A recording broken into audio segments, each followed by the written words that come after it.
Bran.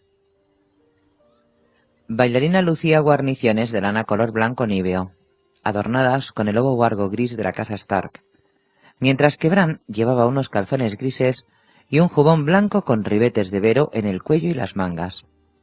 Sobre el corazón se había puesto su broche en forma de cabeza de lobo, de plata y jade pulido. Habría preferido 1000 veces tener a Verano en vez de un lobo de plata en el pecho, pero Sir Rodrik se mostró inflexible. Los bajos peldaños de piedra solo detuvieron a Bailarina durante un instante. Cuando Bran la apremió, lo subió con facilidad.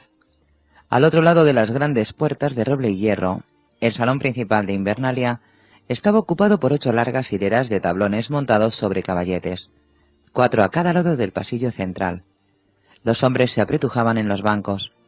Se pusieron en pie cuando Bran pasó al trote. «¡Stark!», gritaron. «¡Invernalia! ¡Invernalia!». Tenía edad suficiente para saber que no lo aclamaban a él. Se alegraban por la cosecha, por Robb y por sus victorias. Honraban a su señor padre, a su abuelo y a todos los Stark desde hacía 800 años. Pese a todo se sintió henchido de orgullo. Durante el tiempo que tardó en recorrer la longitud de la sala, se olvidó de que era un tullido. Pero cuando llegó al estrado, con todos los ojos clavados en él, Osa y Hodor le desabrocharon las cinchas, lo levantaron de lomos de Bailarina y lo transportaron al trono de sus antepasados. Sir Rodrik estaba sentado a la izquierda de Bran, al lado de su hija Beth. Rickon estaba a su derecha, con el greñudo pelo castaño rojizo tan largo que le llegaba al manto de armiño. Desde la partida de su madre no había dejado que nadie se lo cortara. La última sirvienta que lo intentó se llevó un buen mordisco. «Yo también quiero montar», dijo al ver que Hodor se llevaba a Bailarina. «Monto mejor que tú». «Es mentira, así que cállate», dijo a su hermano. Sir Rodrik pidió silencio a los presentes. Bran alzó la voz, les dio la bienvenida en nombre de su hermano el rey en el norte, y les pidió que dieran gracias a los dioses antiguos y nuevos por las victorias de Robb y por la generosa cosecha. «Que lleguen 100 más», terminó, al tiempo que alzaba la copa de plata de su padre. 100 más. Los picheles de peltre entrechocaron con las copas de barro y los cuernos con argollas de hierro. El vino de Bran estaba endulzado con miel y aromatizado con clavo y canela, pero aún así era más fuerte que el que solía beber. Sentía cómo le llenaba el pecho por dentro de dedos cálidos y serpenteantes. Cuando volvió a dejar la copa sobre la mesa, la cabeza le flotaba. «Lo has hecho muy bien, Bran», le dijo Sir Rodrik. Lord Eddard habría estado muy orgulloso. Al final de la mesa, el maestre Luwin hizo un gesto de asentimiento, mientras los criados empezaban a servir la comida. Bran nunca había visto un banquete semejante. Se sirvieron platos, platos y más platos, tantos que apenas pudo probar 1 o 2 bocados de cada uno. Había grandes trozos de uro asado con puerros, empanadas de venado con zanahorias, panceta y setas, chuletas de cordero en salsa de clavo y miel, pato especiado, jabalí a la pimienta, ganso, espetones de pichones y capones, guiso de buey con avena y una sopa fría de fruta. Lord Wyman había llevado desde Puerto Blanco 20 toneladas de pescado y marisco conservados en sal y algas. Truchas, vígaros, centollos, mejillones, almejas, arenques, bacalao, salmón, langostas y lampreas. Había pan negro, pastelillos de miel y galletas de avena. Había nabos, guisantes y remolachas, alubias y calabazas y grandes cebollas moradas. Había manzanas asadas, tartas de arándanos y peras al vino. En todas las mesas, fuera cual fuera el rango de los comensales, se sirvieron grandes piezas de queso blanco, jarras de vino caliente y especiado y cerveza otoñal bien fría. Los músicos de Lord Wyman tocaron bien y con brío, pero pronto los sonidos del arpa, el violín y el cuerno se vieron ahogados por las conversaciones a gritos y las risotadas, el ruido de las copas y los platos y los gruñidos de los perros que se peleaban por las obras. El bardo cantó canciones muy buenas, Lanzas de hierro, Los barcos quemados y El oso y la doncella, pero el único que parecía escucharlas era Hodor, que se había puesto junto al flautista y saltaba sobre un pie y luego sobre el otro. El ruido fue subiendo de volumen hasta convertirse en un retumbar constante, un guiso de sonidos embriagador. Sir Roderick hablaba con el maestre Lubin por encima de los rizos de Beth, mientras Rizcon charlaba a gritos alegres con los Walders. Bran no había querido que los Frey se sentaran en la mesa principal, pero el maestre le recordó que pronto serían parientes. Robb iba a casarse con una de sus tías y Arya con uno de sus tíos. «Ya veréis cómo no», dijo Bran. «Arya, imposible». Pero el maestre Luwin se mostró inflexible, de manera que allí estaban al lado de Rizcon. Los sirvientes llevaban todos los platos primero a Bran para que cogiera la tajada del señor si lo deseaba. Cuando llegó el pato, ya no le cabía un bocado más. Durante el resto de la cena se limitó a sentir en señal de aprobación ante cada fuente y los despachaba con un ademán. Si el olor del plato le parecía especialmente apetecible, hacía que se lo llevaran a alguno de los señores del estrado, un gesto de amistad y deferencia que el maestre Luwin le había enseñado. Envió un poco de salmón a la pobre Lady Horwood, el jabalí a los vociferantes Umber, un plato de ganso con bayas a Clay Cerwin y una gran lagosta a Josette, el caballerizo mayor que no era un gran señor ni uno de los invitados, pero se había encargado del entrenamiento de bailarina y había hecho posible que Bran pudiera montar. También les envió dulces a Hodor y a la vieja Tata, sin motivo alguno, solo porque los quería. Sir Roderick le recordó que debía mandarles algo a los pupilos de su madre, de modo que hizo llegar unas remolachas cocidas a Walder el pequeño y unos nabos con mantequilla a Walder el mayor. En los bancos de abajo, los hombres de Invernalia se mezclaban con los habitantes de la ciudad invernal, con amigos de pueblos cercanos y con los acompañantes de los invitados señoriales. Había rostros que Bran no había visto nunca, y otros que conocía también como el suyo propio, pero en aquel momento todos le parecían igual de extraños. Los veía como si estuvieran muy lejos, como si siguiera sentado junto a la ventana de su dormitorio mirando hacia el patio, viéndolo todo sin formar parte de nada. Osa se movía entre las mesas sirviendo de cerveza. Uno de los hombres de Leoval Tayar le metió una mano bajo las faldas y ella le rompió la jarra en la cabeza, lo que provocó un estallido de carcajadas. Pero Mikken tenía una mano bajo el corpiño de otra mujer y por lo visto a ella no le importaba. Bran observó cómo Farlen hacía que su perra le mendigara huesos y sonrió a la vieja Tata que estaba partiendo una empanada caliente con los dedos arrugados. En el estrado Lord Wyman atacaba un humeante plato de lampreas como si fueran el ejército enemigo.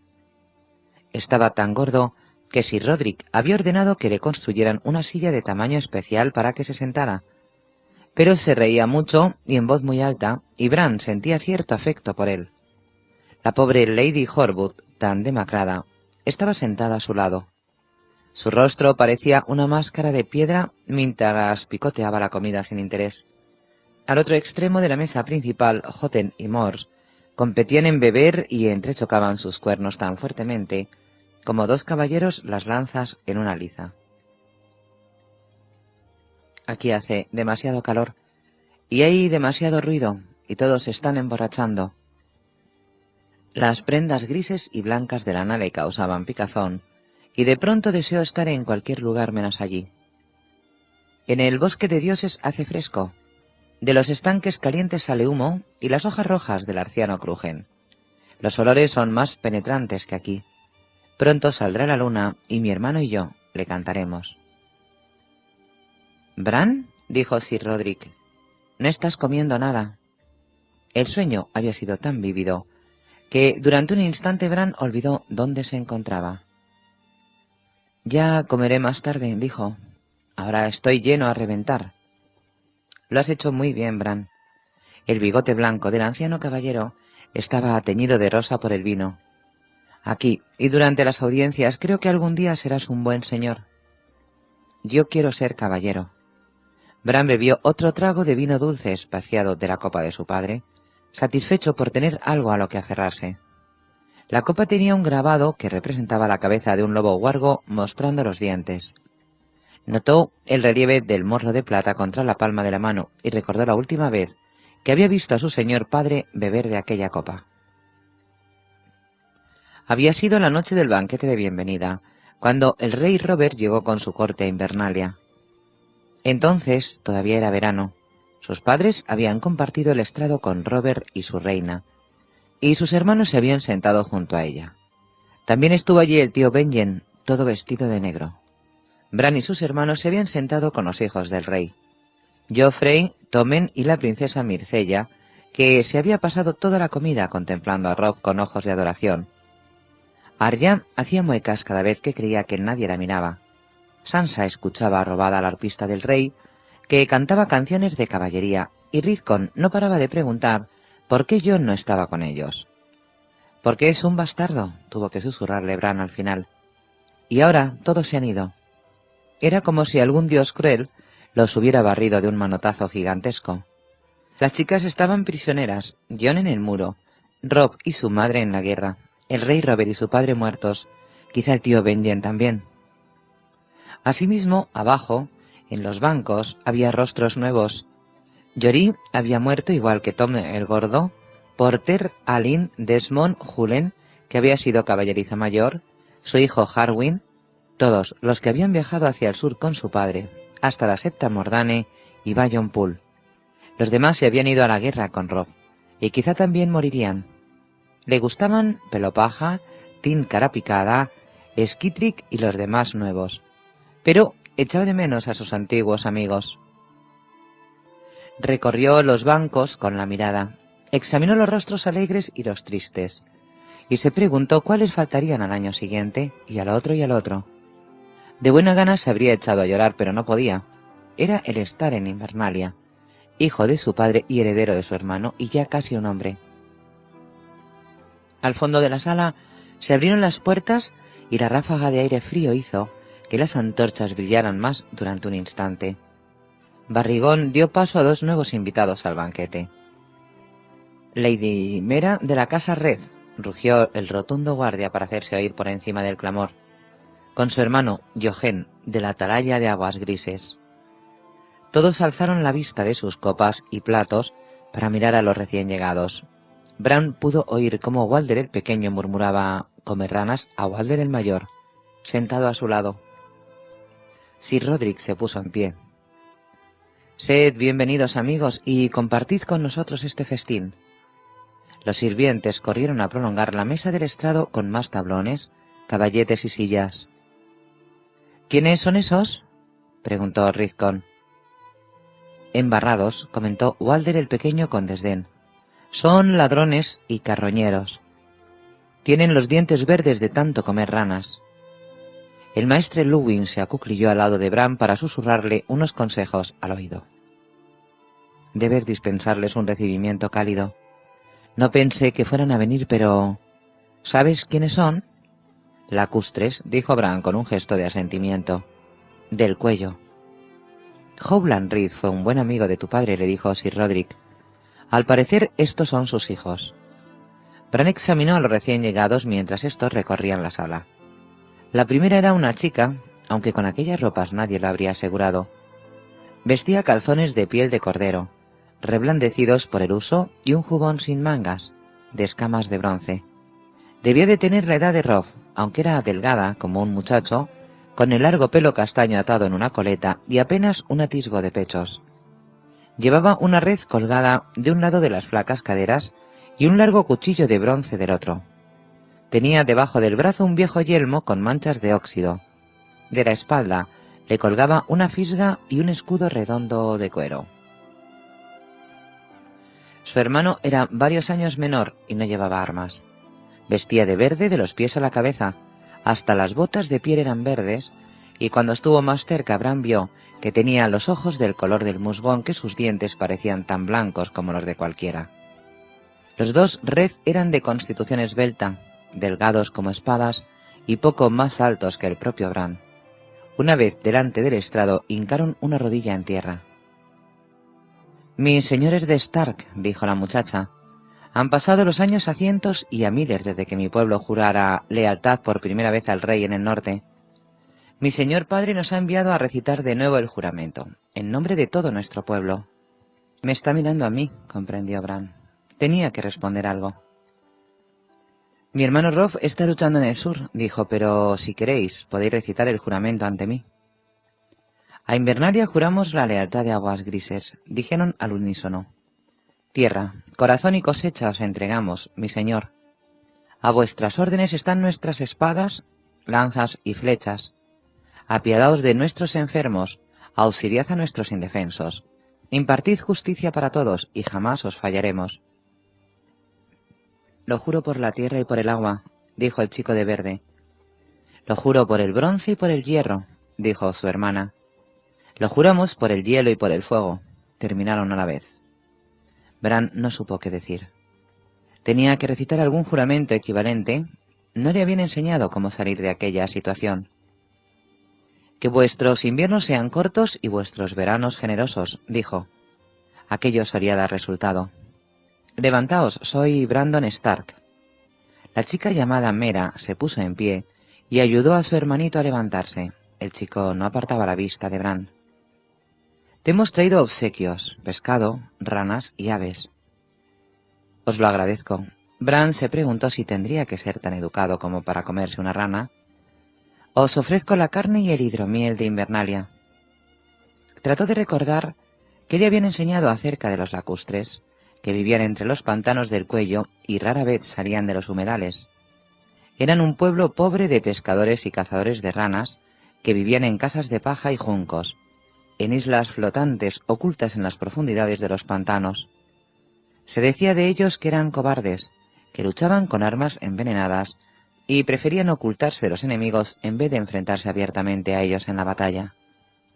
Y pese a todo, Howland Reed había sido uno de los más leales compañeros de su padre durante la guerra, en la que el rey Robert consiguió su corona antes de que Bran naciera. El chico, Jochen, miró toda la estancia con curiosidad al tiempo que se sentaba. ¿Dónde están los lobos Wargo? En el bosque de dioses, respondió Rickon. Peludo se portó mal. A mi hermano le gustaría verlos, dijo la chica. Más vale que los lobos no lo vean a él, dijo Walder el pequeño a gritos, o se lo comerán de un bocado. Si voy con ellos, no lo morderán. Bran estaba satisfecho de que quisieran ver a los lobos.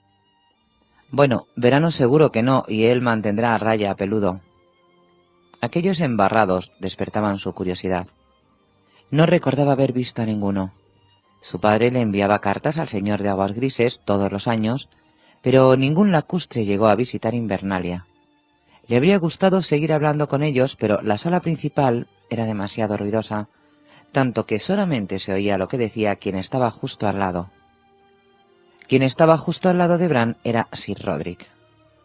¿Es verdad que comen ranas?, preguntó el anciano caballero. Sí, asintió Sir Roderick.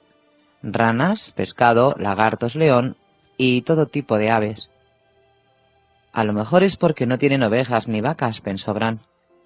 Les ordenó a los sirvientes que les llevaran chuletas de cordero y tajadas de uro, y que les llenaran los platos de guiso de buey con avena.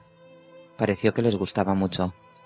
La chica sorprendió su mirada y le sonrió. Bran se sonrojó y apartó la vista.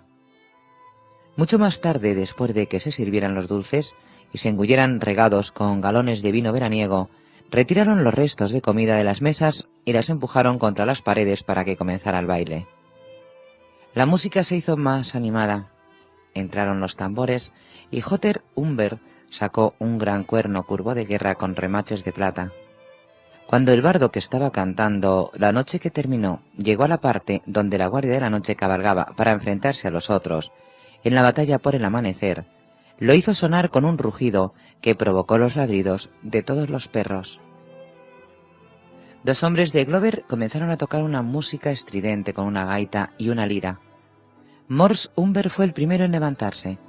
Agarró por el brazo a una sirvienta que pasaba por allí, con lo que la chica soltó el jarro de vino que fue a estrellarse contra el suelo. Entre las alfombras, los huesos y los trocitos de pan que había sobre la piedra, la obligó a dar vueltas, la hizo girar y la lanzó por los aires. La chica se reía a gritos y se puso tan colorada como las faldas que le giraban y se le levantaban con el baile. No tardaron en unirse otros. Hodor empezó a bailar solo, mientras Lord Wyman le pedía a la pequeña Beth Cassel que fuera su pareja. Pese a su intenso tamaño, se movía con elegancia. Cuando se cansó, Clay Cerwin bailó con la chica. Sir Roderick se acercó a Lady Horwood, pero ella se excusó y pidió permiso para retirarse. Bran se quedó el tiempo justo para no parecer maleducado e hizo que llamaran a Hodor. Estaba acalorado y cansado. El vino le había revolado las mejillas y ver bailar lo ponía triste. Era algo que él jamás podría hacer. «Quiero irme». «Hodor», gritó Hodor al tiempo que se arrodillaba. El maestre Luwin y Pelopaja lo alzaron para meterlo en la cesta. Los de Invernalia habían visto aquello cientos de veces, pero sin duda para los invitados era un espectáculo extraño y algunos se mostraron más curiosos que educados. Bran sintió las miradas clavadas en él. Salieron por atrás para no recorrer toda la longitud de la sala y Bran tuvo que agachar la cabeza para cruzar la puerta. En la galería oscura que había tras la sala principal se tropezaron con Josette, el caballerizo mayor, montando de una manera diferente a la acostumbrada. Había empujado a una mujer que Bran no conocía contra la pared y le había levantado las faldas hasta la cintura. La mujer se reía entre dientes hasta que Hodor se detuvo para mirar. Entonces soltó un grito. «Déjalos en paz, Hodor», tuvo que ordenarle Bran. «Llévame a mi dormitorio». Hodor lo subió por la escalera de caracol hasta su torre y se arrodilló junto a una de las barras de hierro que Miquen había incrustado en la pared. Bran se apoyó en las barras para desplazarse hasta la cama y Hodor le quitó las botas y los calzones. «Ya puedes volver al banquete», dijo Bran, «pero no molestes a Josette y a esa mujer». «Hodor», respondió Hodor con un gesto de asentimiento. Sopló para apagar la vela de su mesilla y la oscuridad lo envolvió como una manta suave, familiar. El sonido distante de la música se colaba a través de los postigos de su ventana. De pronto le acudió a la mente algo que su padre le había contado cuando era pequeño. Le había preguntado a Lord Eddard si en la Guardia Real estaban de verdad los mejores caballeros de los 7 reinos. «Ya no», fue la respuesta, «pero en el pasado fueron una maravilla, una brillante lección para todo el mundo». «¿Y cuál era el mejor de todos?» «El mejor caballero que yo he visto jamás fue Sir Arthur Dayne, que luchaba con una espada llamada Albor, forjada con el corazón de una estrella caída. Lo llamaban espada del amanecer y de no ser por Howland Red me habría matado». Entonces su padre se había puesto triste y no quiso seguir hablando. Bran deseó con todas sus fuerzas haberle preguntado qué quería decir. Cerró los ojos con la cabeza llena de caballeros con brillantes armaduras, luchando con espadas que brillaban como fuego de estrellas, pero cuando se durmió volvió a encontrarse en el bosque de dioses. Los olores de la cocina y del salón principal eran tan intensos como si no hubiera abandonado el banquete. Merodeó por debajo de los árboles, seguido de cerca por su hermano. Aquella noche se sentía muy vivo, lleno de los aullidos de la manada humana dedicada a sus juegos. Los sonidos lo inquietaban. Quería correr, cazar. Quería... El tintineo del hierro hizo que alzara las orejas. Su hermano también lo había oído. Corrieron entre la maleza en dirección al sonido. Cruzaron las aguas tranquilas al pie del viejo blanco y entonces le llegó el olor de un desconocido, el olor a hombre mezclado con cuero, tierra y hierro. Los intrusos se habían adentrado unos pasos en el bosque cuando llegó junto a ellos una hembra y un macho joven sin pizca de miedo, aunque les mostró los dientes. Su hermano gruñía desde lo más profundo de la garganta, pero los humanos no huyeron. «Ahí vienen», dijo la hembra. Mera susurró una parte del lunatismo del niño dormido perdido en el sueño del lobo. «¿Sabías que eran así de grandes?» «Y más grandes serán cuando crezcan del todo», dijo el macho joven, que los miraba con los ojos grandes, verdes, desprovistos de todo temor. «El negro está lleno de miedo y rabia, pero el gris es fuerte, más fuerte de lo que él mismo sabe. ¿No lo sientes, hermana?» «No», dijo al tiempo que ponía una mano en el puño de su largo cuchillo marrón. «Ve con cuidado, Jochen. No me va a hacer daño, hoy no es el día en que voy a morir». El macho avanzó hacia ellos sin miedo y extendió la mano para tocar el hocico con una caricia ligera, como una brisa de verano. Pero con el contacto de aquellos dedos, el bosque se disolvió y la tierra misma se tornó humo bajo sus pies. Un humo que subía, girando entre risas, y entonces empezó a caer, a caer, a caer.